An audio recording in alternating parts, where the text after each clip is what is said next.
সারা বাংলাদেশের চোখ এখন ফেনীতে। পুরো ফেনী তলিয়ে গিয়েছে, ডুবছে সব ঘরবাড়ি। বিল্ডিং এর ওপর তলাতে উঠেও রক্ষা পাচ্ছেন না অনেকে।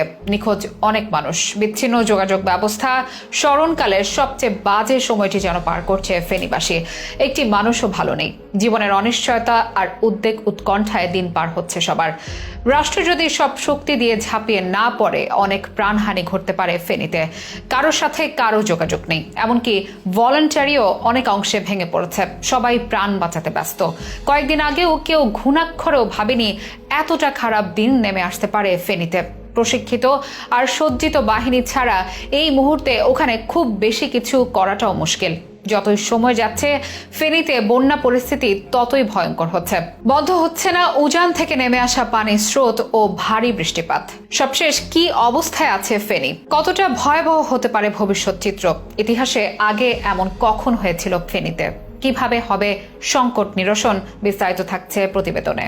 বন্যা পরিস্থিতির তীব্র আকার ধারণ করেছে ফেনী অঞ্চলে। যত সময় গড়াচ্ছে পরিস্থিতি যেন ততই ভয়ঙ্কর হচ্ছে। সবচেয়ে ভয়াবহ অবস্থা দাঁড়িয়েছে ফেনীর ফুলগাজী, পরশুরাম ও ছাগলনাইয়া উপজেলায়। তাছাড়া ফেনী সদর, ফেনী শহর, দাগনভূঞা, সোনাগাজী উপজেলাও পানির নিচে তলিয়ে গিয়েছে। শোনা যাচ্ছে পুরো ফেনী এখন পানির নিচে। বন্যার পানিতে তলিয়ে গেছে বাড়িঘর, রাস্তাঘাট, ফসলি জমি, ভেসে গেছে পুকুর।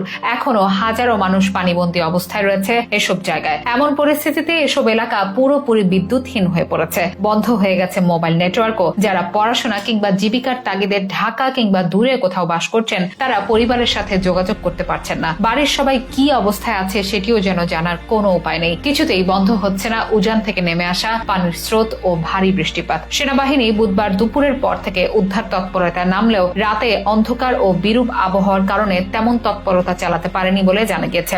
সামাজিক যোগাযোগ মাধ্যমে পানি বন্দীদের বর্তমান অবস্থান জানিয়ে পোস্ট দিয়ে প্রশাসন, সেনাবাহিনী ও স্বেচ্ছাসেবকদের করুণ আহ্বান জানাচ্ছে স্বজনরা। অনেকে ফোনের চার্জ শেষ হওয়ার আগে ফেসবুকে এসে কান্নাকাটি করে সাহায্য চেয়েছেন। এখন আর সেই অবস্থাও তাদের নেই। কেউ ভালো নেই ফেনীতে, নেই যেন জীবনের নিশ্চয়তা। অনেকে নিখোঁজ বলেও শোনা যাচ্ছে। অনেকে প্রাণ বাঁচাতে 2-3 তলা বিল্ডিং এর উপর তলায় আশ্রয় নিয়েছেন, তবুও যেন পানি স্পর্শ করে ফেলবে তাদের। ত্রাণ নয়, এখন উদ্ধার কাজ দরকার। আগে দরকার প্রাণ বাঁচানো। এমন আকুতি মিনতি সবার কণ্ঠে। এতটা ভয়াবহ দিনের সাক্ষী ফেনীবাসী হয়তো আগে কখনোই হয়নি। যতদূর চোখ যায় কেবল পানি আর পানি, যেখানে যোগ হচ্ছে মানুষের চোখের পানি। বৃষ্টির শব্দের সাথে মিশে যাচ্ছে মানুষের কান্নার শব্দ। ফেনীর নিম্নাঞ্চলের বাসিন্দারা বলছেন, এই এলাকায় 1988 সালের পর বন্যা পরিস্থিতি এতটা ভয়াবহ হয়নি আগে কখনো। এমনকি সেই ভয়াবহতাও যেন ছাপিয়ে গেছে 2024-এর বন্যা। বন্ধ যোগাযোগ ব্যবস্থা, নেই বিদ্যুৎ সংযোগ, পাওয়া যাচ্ছে না মোবাইল নেটওয়ার্ক। রাতভর আতঙ্ক, মানুষের আর্তনাদ আর বন্যার প্রবল বিধ্বংসী রূপ দেখে ভিটে মাটি ছেড়ে নিরাপদ আশ্রয়ের পথে ছুটছে সবাই। ফেনীর জেলা প্রশাসক শাহিনা আক্তার বলেন, পরিস্থিতি এতটাই খারাপ যে সবার কল্পনার বাইরে। এখন অনেক মানুষ পানিতে আটকা পড়েছে। তিনি জানান, এসব মানুষকে উদ্ধারে কাজ শুরু করেছে সেনাবাহিনী ও কোস্টগার্ড। বাঁচাও বাঁচাও, পানি গলা পর্যন্ত উঠে যাচ্ছে।